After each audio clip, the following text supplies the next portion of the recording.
every Thursday, the executive chef, Michael Johnson, stops by here on Off the Bench, helps us with our food questions, interactive about what's going on over there at LSU. Here's the latest edition.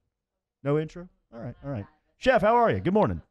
I'm well, fellas. Thank you. It's good to have you back. It's all good. It's quarantining, week 3. As we've been talking about some of the ins and outs of what's been going into that.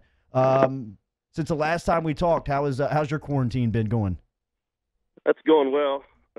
We've been spending more time at home just to make sure that everybody has their hours and we're not having too many people in the building at the same time, and keeping our consideration for everybody's health at bay. And been spending time at the house cooking more often and spending time with my dog, and I don't know if anything's going better than that. We're learning a lot about each other, he and I. Yeah, I think we all are getting very close to our family and, well, yeah, just our family right now. Let's go ahead and dive into some of these Munchies questions. Unless do you got anything else to it? Let's munchie it away here. This comes from Nookie in the Huddle. He says, does Chef have any unusual recipes that take multiple days to prepare? Multiple days?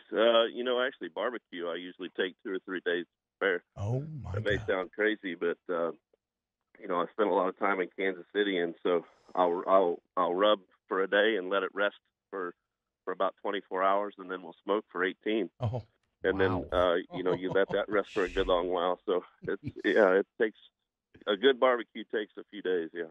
Hashtag God, Munchies. dude. That sounds incredible. My stomach is rumbling. What is the menu? What is the menu and schedule for a night home game? Night home game. This is kind of one of those things that nobody understands about me is that I don't really have any interaction with the guys on the night home game. That's actually one of my few days off. It's kind of weird. Oh, wow. So, is it just specific to night home games or all home games?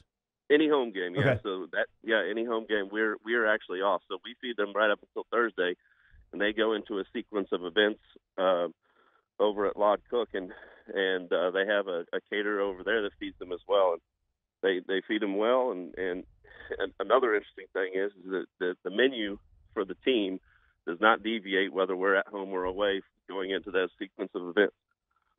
So they eat the same thing on game day every week? That's correct. Yep. Hashtag Munchies in the Huddle. Are there any weird food allergies on the team, or just in your career, have you dealt with any odd food allergies? I had a lady try to convince me she was allergic to lettuce one time, which I'm not sure that I believed at the moment. And it was iceberg in particular. She could eat romaine, so I think she would feed me something. But hashtag Munchies from William Ivy. What is the worst thing Chef has ever made? What's the most disappointing he's ever been with a dish that he thought would be really good? It's funny you ask that. I was doing boiling some crawfish and seafood on my stove the other day, and understand this, there's some translation between going from a professional kitchen to a home kitchen. And I turned it on and walked away from it and took a phone call and turned around, and a crawfish boil, and the boil had boiled over on my stove and filled the house full of steam and cayenne, and my dog's looking at me all crazy. And I don't know if it was the worst thing, but it was probably one of the most interesting things that's happened to me of late. So the dog ran out the dog door and poked his head back in and looked at me all crazy, and I'm scrambling around the house trying to turn things off. It happens to everyone, dude. Hashtag Munchies inside the Huddle. If you have a question for LSU Executive Chef Michael Johnson here on Off the Bench, hashtag Munchies in the Huddle. What's the proper way to cook pasta at home? Is it olive oil or salt in the water? And salt in the water. I do both. I put salt in the water and then a little olive oil on top. And, actually one of the most important things is to save some of your pasta water once you've done cooking it and add it back to your sauce. It adds flavor to it. Yeah. What? I never knew this. How much salt are we talking? I just dumped what feels like exorbitant amounts of salt in there. Yeah, maybe a tablespoon and a half. Oh, I guess it depends on how much I was way off. Hashtag Munchies. Here we've got a couple of college students on staff here. Chef what can college students do to dress up, in quotations, dress up a ramen noodles diet? Oh, man, that's one of my favorites, to be honest with you. I'm trying to pride myself on turning ramen noodles into something great. Oh. I like to chop green onions. I like to keep fresh veggies around and put them. I like cilantro on them. Oh, yeah. I'll keep some little baby shrimp in the freezer for ramen. And I'll also like to grill chicken and put it on top. It's nice and easy, and it goes in well. Damn, that sounds good, dude. That sounded like good ramen. Hashtag Munchies. Has Coach O ever told the chef to step it up? Not yet, thankfully. So, Lord help me for that day. Yeah. Anonymous using the huddle asked, what's on Netflix for Chef right now? I haven't really been watching too much TV lately. I spend a lot of time in my yard and working out. I do leave the TV running, but it's more for sound than anything, to be honest with you. If Chef, although I do like the show Ozark. Okay, there you go. There's a few people saying that in the huddle. If Chef were to open up a new restaurant in BR, what is he dishing up? Probably Italian cuisine, kind of farm-to-table Italian. Uh-oh. Yeah. Oh, you're turning Jordy on over here, Michael. I mean, I can see him from here. Look at him. Chef Johnson. I've thought about this a lot. Yeah. Oh, wow. I'd like to have like a fresh handmade pasta place. What's the key to making handmade pasta? Spending time with it, I suppose. There is a process to making good pasta.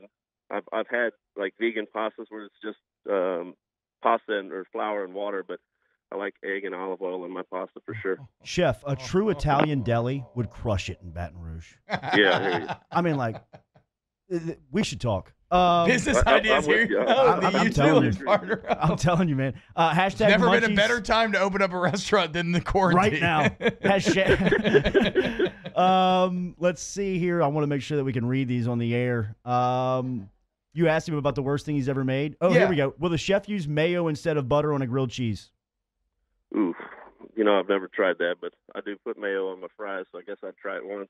Wow. A lot of handshakes for the mayo and the fries. Rivers is a big fan of that. Yeah. I mean, I also get why Europeans are so into that because their ketchup isn't like the delicious sugar ketchup that we have. Chef, we asked this to Ogeron earlier this week and got a great answer out of him. T-Bob asked him if he studied any other coaches in the offseason, and he actually gave us back the answer that he got the LSU standard of performance by reading Bill Walsh's book last offseason that Bobby April had sent him over.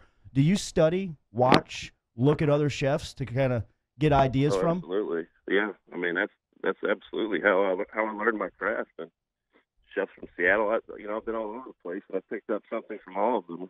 And I think that's how I developed my career for sure.